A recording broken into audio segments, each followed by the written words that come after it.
Ako nga po pala si Elsa Magdaom, 44 years old. So ko lang po i-share sa inyo ang experience ko dahil ako po may cervical cancer stage 3 po.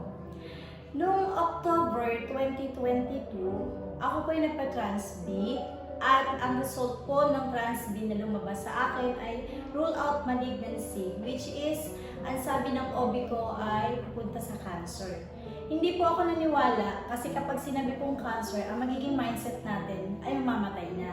So nagpa-second opinion ako noong November 11, 2022 at the same time din po nang ako'y nagpa-Trans B, same din po ang lumabas na result katulad nung unang Trans B na lumabas sa Trans B na resulta.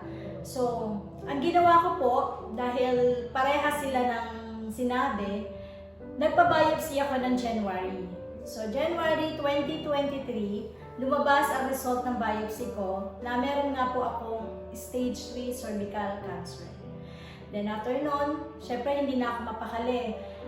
Noong October pa lang, ginawa ng nanay ko, bumili na siya ng barley, spirulina. 4 months akong nag-take ng dalawang product na yun. Pero hindi talaga nawala ang heavy bleeding at sobrang sakit na nararamdaman ko.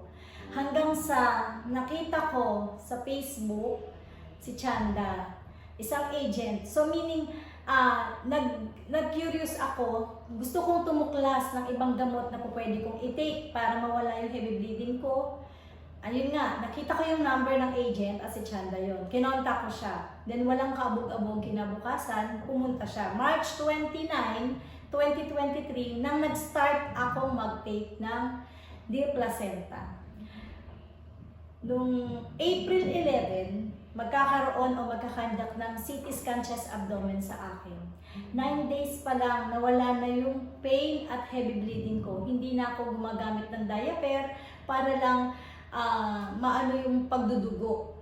Heavy pagdudugo talaga. So 9 days, magmula nung March 29 hanggang April 11, nawala na yung pain, nawala na rin yung bleeding. Then nung araw ng CT scan ko, nung April 11, sinalang na ako sa laboratory ng CT scan. At doon nung ika-4 na labas-masok ko sa lab, lumabas ang doktor at tinanong ako kung ako ba daw na chemotherapy o na radiation. Ang sabi ko po ay hindi. Then pumasok uli ang doktor sa loob. Mga 6 na beses po akong labas-masok sa CT scan, lumabas uli ang doktor at tinanong po nila uli ako at ang tanong po sa akin, sigurado po ba kayo na hindi pa kayo na radiation o chemotherapy? Ang sagot ko po sa doktor ay, bakit po dok? May problema po ba? Hindi na sumagot ang doktor, pumasok uli siya sa loob ng room ng CT scan.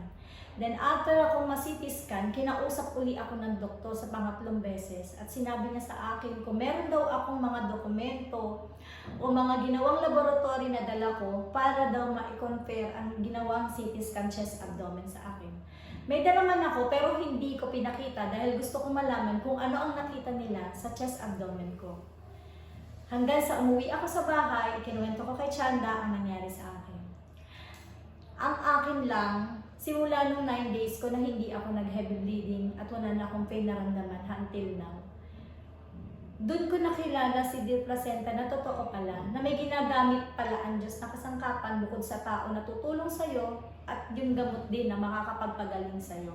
Kasi wala namang imposible kung gugustuhin talaga natin gumaling. Dahil tayo ang may gusto na magkasakit tayo, gusto rin natin gumaling. Hindi ganun kadali para sa isang may sakit na gumaling, na hangarin na gumaling.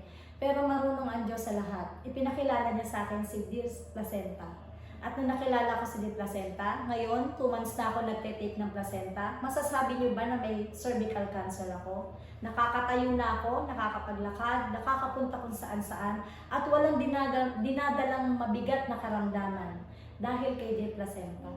Salamat sa Panginoon at salamat kay Chanda, lalong-lalo na kay Dear Placenta, dahil sa kanila ginamit silang kasangkapan para gumaling ako. Sana kayo din, may sakit kayo o wala, itry nyo gamitin si Dear Placenta nang mapatunayan nyo na totoo ang sinasabi ko. Magandang araw sa inyo lahat at salamat.